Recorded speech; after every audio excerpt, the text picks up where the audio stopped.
आप देख रहे हैं प्राइम टीवी, सच साहस सरोकार।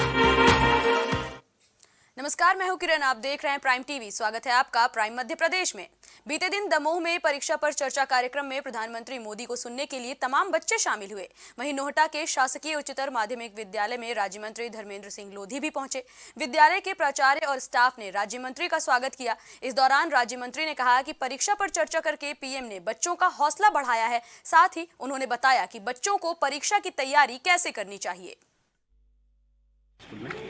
आज देश के यशस्वी प्रधानमंत्री माननीय नरेंद्र मोदी जी देश के सभी विद्यार्थियों के साथ परीक्षा पर चर्चा विषय पर बात कर रहे हैं, क्योंकि जब विद्यार्थी परीक्षा देने जाता है तो विभिन्न प्रकार के ऊहापोह में रहता है। तो परीक्षा पर चर्चा करके परीक्षा की तैयारी कैसे करना चाहिए, विद्यार्थी आगे कैसे बढ़ें, क्या क्या चीज़ें आवश्यक हैं, इसके बारे में देश के यशस्वी प्रधानमंत्री माननीय नरेंद्र मोदी जी बात कर रहे हैं। परीक्षा पर चर्चा कार्यक्रम में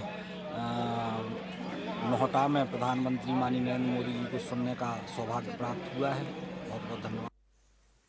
मध्य प्रदेश में पूर्व राज्य मंत्री रामकिशोर कावरे ने भाजपा जिला अध्यक्ष बालाघाट का पदभार ग्रहण किया। बताया जा रहा है कि भाजपा के प्रदेश अध्यक्ष और सांसद विष्णुदत्त शर्मा ने पूर्व राज्य मंत्री रामकिशोर कावरे को जिला अध्यक्ष नियुक्त किया है। बालाघाट नगर में नए अध्यक्ष के स्वागत को लेकर युवा मोर्चा सहित भाजपा के कार्यकर्ताओं ने चौक चौराहों पर फ्लैक्स लगाकर अपनी खुशी भी जाहिर की। वहीं रामकिशोर कावरे ने कहा कि ये नियुक्ति संगठन का फैसला है, जिसे वो बखूबी निभाकर संगठन के आदेश का पालन करेंगे। दृष्टि से तात्कालीन परिस्थिति कई बार चुनाव को प्रभावित कर देती है और बालाघाट जिले में इस परिस्थिति से हम लोगों को राजनीतिक दृष्टि से देखने को मिला, लेकिन वो साल दूसरा था और ये साल दूसरा है। वो 2023 था, यह 2024 है। निश्चित रूप से हमने 2024 में जो हमारे जो हमारी विचारधारा थी, जो हमने कहा था कि हम राम मंदिर बनाएंगे और निश्चित रूप से 500 वर्षों का वो जो हमारा सपना था, हमने वो 2024 में करने का काम किया है। आप देखते रहिए, जो परिस्थिति 2023 में थी वो परिस्थिति आपको नहीं मिलेगी। आपको 2024 में पिछले बार लगभग 2.5 लाख वोटों से हम आगे थे, इस बार 2.5 लाख वोटों को आगे क्रॉस करते हुए आपको बालाघाट लोकसभा सीट का परिणाम मिलेगा। दमोह में प्रधानमंत्री नरेंद्र मोदी और भाजपा के शीर्ष नेतृत्व के निर्देश के मुताबिक गांव चलो अभियान की शुरुआत की जा रही है। इसी सिलसिले में जिला भाजपा कार्यालय में जिला स्तरीय कार्यशाला का आयोजन किया गया, जिसमें प्रदेश मंत्री रजनीश अग्रवाल, जिला प्रभारी सतानंद गौतम, जिला अध्यक्ष प्रीतम सिंह लोधी और राज्य मंत्री स्वतंत्र प्रभार धर्मेंद्र सिंह लोधी सहित कई लोग शामिल हुए। दमोह में सर्व समाज हटा के युवाओं ने मुख्यमंत्री के नाम तहसीलदार को ज्ञापन सौंपा, जहां ज्ञापन के माध्यम से मांग की गई है कि हटा नगर में सरदार पटेल की मूर्ति स्थापित की जाए। इसके लिए जमीन का आवंटन जल्द किया जाए और दमोह नाके का नाम सरदार पटेल चौक किया जाए।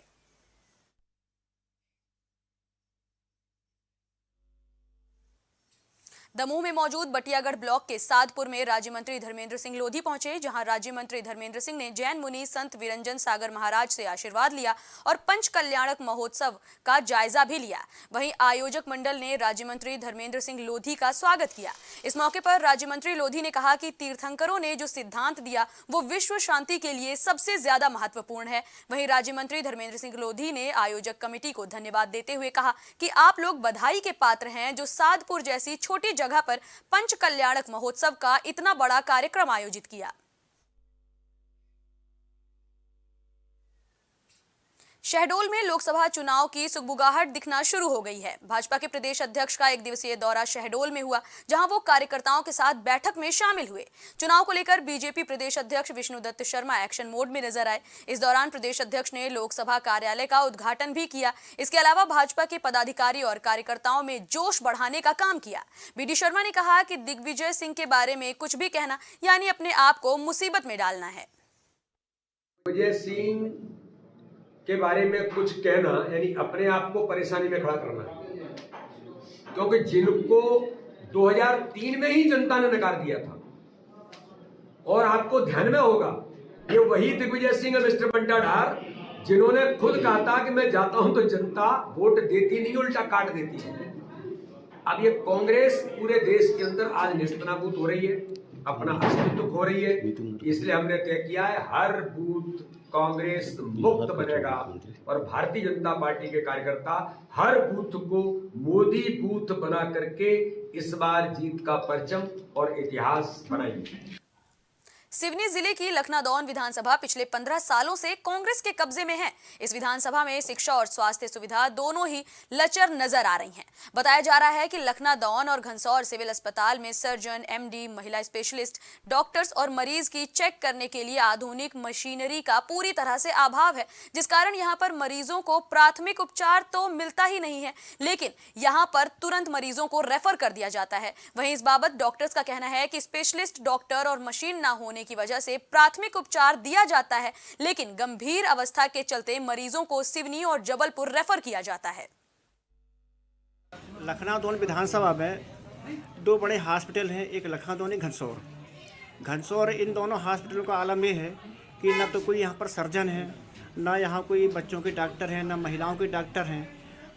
एक्सीडेंटल की स्थिति ये है कि प्राथमिक उपचार तो मिल जाता है, मगर यहाँ सर्जन नहीं होने के कारण यहाँ अफरा तफरी का माहौल रहता है, लोगों को यहाँ से रेफ़र किया जाता है। तो बच्चों के डॉक्टर की व्यवस्था होना चाहिए, महिलाओं के डॉक्टर की व्यवस्था होना चाहिए।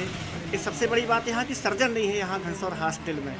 इसको लेकर अव्यवस्था कई वर्षों से लगातार सरकार से अपेक्षाएं की जा रही है, लेकिन विगत दिनों में देखने को आया हुआ है कि प्राय लखनादौन विधानसभा में जो भी बड़े बड़े हॉस्पिटल बनाए गए वो सिर्फ शोभा की सुपारी है। ना ही वहाँ कोई रिस्पॉन्सिबल आदमी है, ना ही कोई MBBS डॉक्टर है और ना ही कोई मेडिसिन डॉक्टर है। यदि मान लीजिएगा किसी व्यक्ति का एक्सीडेंट हो जाता है तो उसे घनसौर हॉस्पिटल या विधानसभा के किसी भी हॉस्पिटल में लेकर के पहुंचते हैं तो वहां डॉक्टर का फर्स्ट ये रहता है कि तत्काल इसको रिफ़र किया जाए और इसे दूरस्थ स्थानों पर भेज दिया जाए। जो भी मतलब एक्सीडेंटल केस जो हमारे पास आते हैं उनका हम लोग प्राइमरी ट्रीटमेंट करके और स्थिति को देखते हुए जो हमारे पास क्रिटिकल पेशेंट होते हैं उनको हम लोग रिफ़र करते हैं। रिफ़र इसलिए हम लोग करते हैं क्योंकि हमारे पास ऑर्थोपेडिक सर्जन वगैरह नहीं है और स्पेशलिस्ट वगैरह नहीं है, तो हमारे पास सिर्फ प्लेन MBBS डॉक्टर्स हैं, स्पेशलिस्ट एक भी डॉक्टर्स नहीं है। क्या है, ये अस्पतालों में जैसी आवश्यकता है उसी हिसाब से उपयुक्त उस लायक की डॉक्टरों की व्यवस्था है, वैसी व्यवस्थित नहीं होने के कारण है। उसका कारण ये है कि आज अगर बड़े डॉक्टर जो तत्काल उपचार दे सकते हैं, एक्सीडेंटों में अगर कोई आता है तो वो मरीज के लिए तत्काल इलाज की ज़रूरत पड़ती है और सारे संसाधनों की ज़रूरत पड़ती है। वो अगर कहीं अस्पताल में नहीं होने से वो रेफर सीधे मेडिकल या वो और अन्य जगह करते हैं और वो व्यवस्था बनाने की आवश्यकता है, ऐसा मानता हूँ मैं। इस समय में ये तो इतना बड़ा अस्पताल है घनसौर का, जिसको उस समय में जो बनाया गया था या अभी तक की पूर्ण रूप में व्यवस्थित नहीं हुआ है, इसमें और सारी सुविधाएं जुटाने की आवश्यकता है। सौसर में सिविल अस्पताल मुख्यालय तृतीय वर्ग के कर्मचारी अपनी कई मांगों को लेकर पहुंचे, जहां वेतनमान, महंगाई भत्ते और कर्मचारियों के 30,000 काटे जाने को लेकर स्वास्थ्य कर्मचारियों ने तहसील मुख्यालय के सिविल अस्पताल में डेरा डाल दिया है। कर्मचारियों का कहना है कि जब तक उनकी मांग पूरी नहीं होती वो मुख्यालय पर ही बैठे रहेंगे। अब देखना यह है कि शासन के जिम्मेदार इनकी मांगों को कब पूरा करते हैं।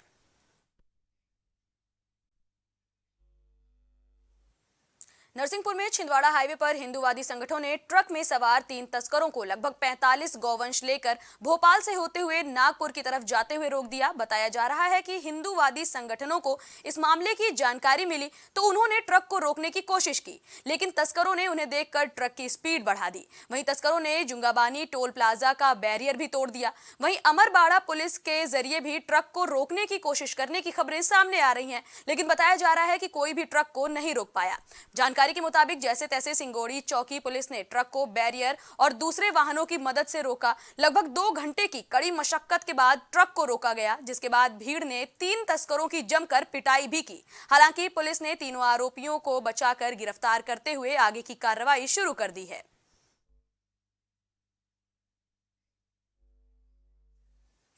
मध्य प्रदेश में बालाघाट के लामता में बंदरों का आतंक देखने को मिल रहा है। बताया जा रहा है कि पिछले 1 हफ्ते में बंदरों के काटने से यहां 9 लोग घायल हो चुके हैं। जहां बंदरों के बढ़ते आतंक को देखते हुए लोगों से वन विभाग की शिकायत भी सामने आ रही है। बताया जा रहा है कि अभी भी लोग बंदरों की दहशत में हैं। फिलहाल वन अमला और ग्रामीण बंदरों का रेस्क्यू करके उन्हें दूर जंगल में खदेड़ने की कवायद में जुटे हुए हैं।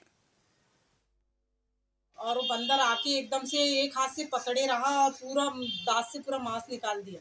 वो तो अच्छा हुआ कि वो स्लेब के उस तरफ नहीं गिरी, थोड़े से किले बची, नहीं तो वो उसके साथ वो हाथ पैर टूटते या फिर वो जान भी जा सकती थी। अच्छा, आदमखोर बंदर है कि प्रतिदिन आता है या फिर ये सप्ताह में कभी का आता है? नहीं, ये डेली आता है। अच्छा, कितने लोगों को घायल किया होगा? ये 8 से 9 लोग हो गए। अच्छा, अभी तो हाका कर रहे हैं। हाँ, तो इसका इलाज कहाँ पे हुआ? इलाज तो क्या है, गवर्नमेंट हॉस्पिटल में तो कोई यानी व्यवस्था है ही नहीं है। अच्छा, क्योंकि भी नहीं है।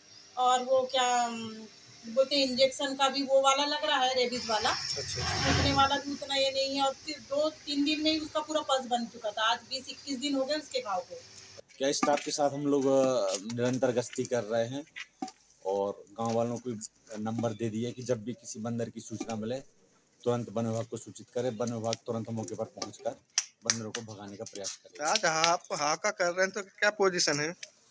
आज हाका करने से बंदर भाग तो रहे हैं, लेकिन देखने में समझ में आ रहा है कि बंदर बहुत ही अग्रेसिव है। उसमें से एक झुंड का जो मुखिया बंदर दिख रहा है। हम लोग प्रयास करेंगे कि प्रशासन से SDM साहब से उसको पकड़ने या मारने के लिए अनुमति के लिए निवेदन करेंगे, क्योंकि पहले ही 6-7 लोगों को बंदर घायल कर चुका है। और अगर हम लोगों के प्रयास नाकाफी रहेंगे तो श्रीमान SDM महोदय से बंदर को मारने की अनुमति। नरसिंहपुर में पुलिस अधीक्षक अमित कुमार के नेतृत्व में ऑपरेशन प्रहार के तहत थाना स्टेशनगंज पुलिस को बड़ी सफलता हाथ लगी है, जहां पुलिस ने लगभग 1,20,000 रुपए कीमत का 21 किलो अवैध गांजा बरामद करते हुए 3 आरोपियों को गिरफ्तार किया है। फिलहाल पुलिस आरोपियों के खिलाफ NDPS एक्ट के तहत मामला दर्ज करते हुए जाँच शुरू कर चुकी है। सर्कल स्टेशन चौकी में गांजा पकड़ाया था 21 किलो। कैसा क्या था मामला? 21 किलो गांजा पकड़ा गया है। आरोपियों की भी गिरफ्तारी की गई है। प्राइमा फेसी जो जानकारी लगी है वो बाहर से जो है, राज्य के बाहर से जो है गांजा ला रहे थे। टीम ने काफ़ी अच्छा कार्य किया है। आगे भी इसके लीड्स को डेवलप कर रहे हैं। टीम को पुरस्कृत किया जाएगा। ठीक है। डिंडौरी जिले में आटा पिसवाने गई एक महिला की मौत होने की खबर सामने आई है। बताया जा रहा है कि अमरपुरी चौकी क्षेत्र में संचालित जायसवाल चक्की मशीन में महिला आटा पिसवाने गई थी, जहां पर महिला की साड़ी का एक छोर चलती हुई चक्की में लिपट गया और साड़ी के साथ ही महिला भी चक्की की मशीन में फंस गई, जिससे महिला की मौके पर ही मौत हो गई। वहीं घटना की सूचना मिलते ही आसपास के क्षेत्र में सनसनी फैल गई। फिलहाल पुलिस मामले की जाँच में जुटी हुई है। कटनी में तेज रफ्तार का कहर देखने को मिला, जहां कटनी की ओर जा रहा एक डंपर टर्निंग से बेकाबू होकर एक घर में घुस गया और हादसे में मां और बेटी की मौत हो गई। बताया जा रहा है कि इस हादसे में 2 लोग बुरी तरह घायल हुए हैं, जिसके बाद दोनों घायलों को इलाज के लिए शासकीय जिला अस्पताल कटनी में भर्ती कराया गया है। वहीं घटना को अंजाम देने के बाद बताया जा रहा है कि डंपर चालक मौके से फरार हो गया। फिलहाल पुलिस मामले की जाँच में जुटी हुई है। फिलहाल प्राइम मध्य प्रदेश में इतना ही। देश दुनिया से जुड़ी तमाम खबरों के लिए बने रहिए प्राइम टीवी के साथ। कुछ भाव पुष्प। आप देख रहे हैं प्राइम टीवी, सच साहस सरोकार।